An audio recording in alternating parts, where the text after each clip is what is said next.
सत्संग जी प्यार से कहना धन निरंकार जी। सत्संग जी कहना क्या है, इस सतगुरु पे विश्वास आ जाए तो फिर तो वारे नहीं आ रही है सत्संग जी। इसकी क्या कहना है सत्संग जी।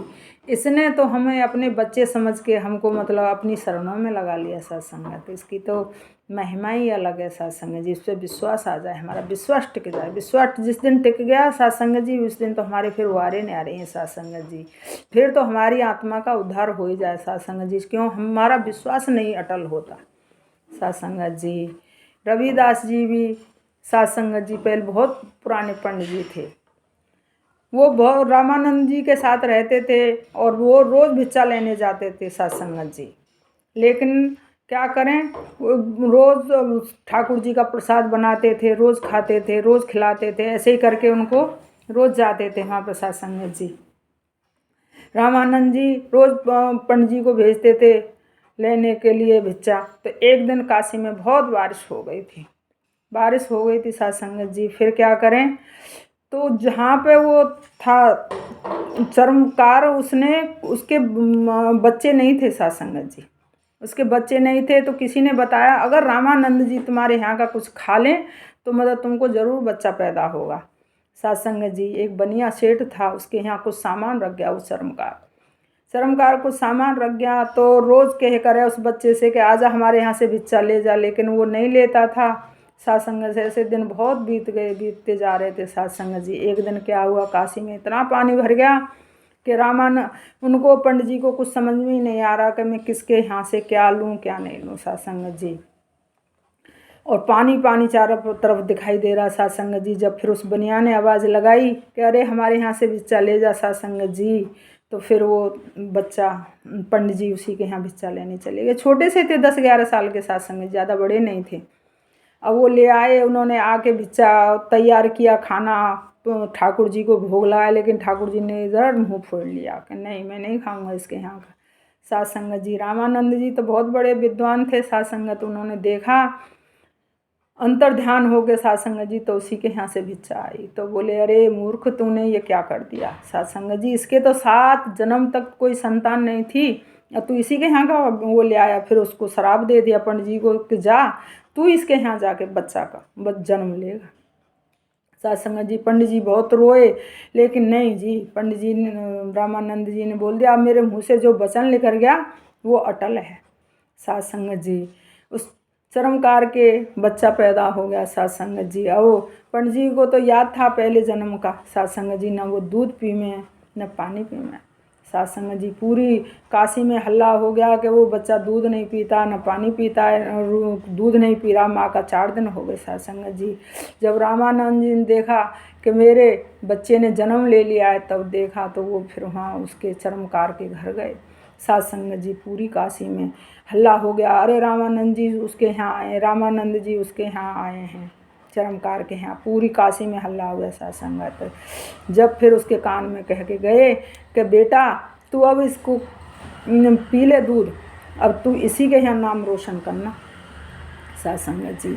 फिर ऐसे ही करके बड़े होने लगे सत्संग। जो उनमें तो पहले संस्कार थे सत्संग, तो उनको सारी बातें याद थीं सत्संग जी। वो धन को बिल्कुल हाथ नहीं लगाते, साधु संतों की सबकी सेवा करते थे। पिताजी के यहाँ से सामान निकाल ले जाते थे, उनको खूब पंडितों को सबको दान खूब पुण्य करते थे सत्संग जी।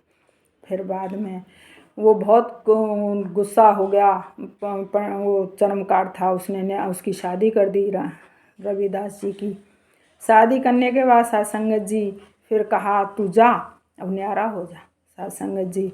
वो रोज़ चौराहे पे जूटती गांठे करें सत्संगत, और जो पैसा आया करे उसे साधु संतों की सेवा कराया करें। उनकी पत्नी भी इतनी धन्य थी सत्संग जी, वो पति के कंधे से कंधा मिला के चलती थी सत्संग जी। हाँ ठीक है महाराज। वो खाना बनाती थी सत्संग जी। एक दिन भगवान आए, बोले अरे भाई प्रभु लो मेरी जूती टांग गांठ दो। उन्होंने जूती गांठी, बोले लो ये पारस दिए जा रहा हूँ सत्संग। बोला मेरे किस काम का रामानंद जी वो बोले रविदास मेरा किसी काम का नहीं है ये महाराज, इसको है का आप इस छप्पर में टांग दो। और सत्संग जी उन्होंने देखा भी नहीं उसको सत्संग। तो ऐसे ही भगत का वो होता है सत्संग। तो उन्होंने नहीं देखा कि क्यों माया उनके पीछे भागती है। महापुरुषों के पीछे भागती है, लेकिन माया महापुरुष उस माया के पीछे नहीं भागते सत्संग में। फिर भगवान बहुत दिन बाद आए, बोले देखूं मेरे भक्त का क्या हाल चाल चल रहा है सत्संगत। भक्त तो फिर भी वही जूते काट रहा है, और आके दे बोलते मैं तुमको पास देखा कि मुझे नहीं पता, देख लो वहाँ पे तुम रख गए होंगे, हुई मिला सत्संग जी। वो बोले अरे वो बहुत खुश हुए परमात्मा, हे प्रभु, हे मेरे दास, हे मेरे बच्चे, तू इतना उपकारी बनेगा, तू इतना इतना उसको वो आशीर्वाद दे के गए। हे प्रभु, आज उसका नाम रोशन हो रहा है सत्संग जी, सारी दुनिया में विख्यात हैं रविदास जी सत्संग जी। मीरा को भी उन्होंने ज्ञान दिया, रानी पटरानी थी महलों की सत्संग जी। तभी भी मीराबाई को बिल्कुल अहंकार नहीं था। क्यों? कि उसने वो जात पात नहीं देखी, उसने केवल ज्ञान देखा था। कहते हैं ना कि जात नहीं देखनी चाहिए, उसका ज्ञान देखना चाहिए। ज्ञान किसका कैसा है सत्संग। जात ऊंची हो, ज्ञान बिल्कुल नहीं हो। मैं बड़े कुल में पैदा हुआ, मैं बड़ा उसमें उस सत्संग जी। बड़े कुल से कुछ नहीं होता, ज्ञान होना चाहिए। ज्ञान सहजता आ जाए, शीलता आ जाए, और सत्संग जी उपकार हो। जो हमारे घर में अतिथि आते हैं वो भगवान जैसे लगन लगे, समझ लो सत्संग जी। उनके तो फिर वारे नहीं आ रही हैं सत्संग जी। पता नहीं किस रूप में भगवान आ जाए, कोई पता नहीं है सत्संगत। और सत्संग जी और क्या कहूँ, दासी को तो इतना ही आता है सत्संग जी।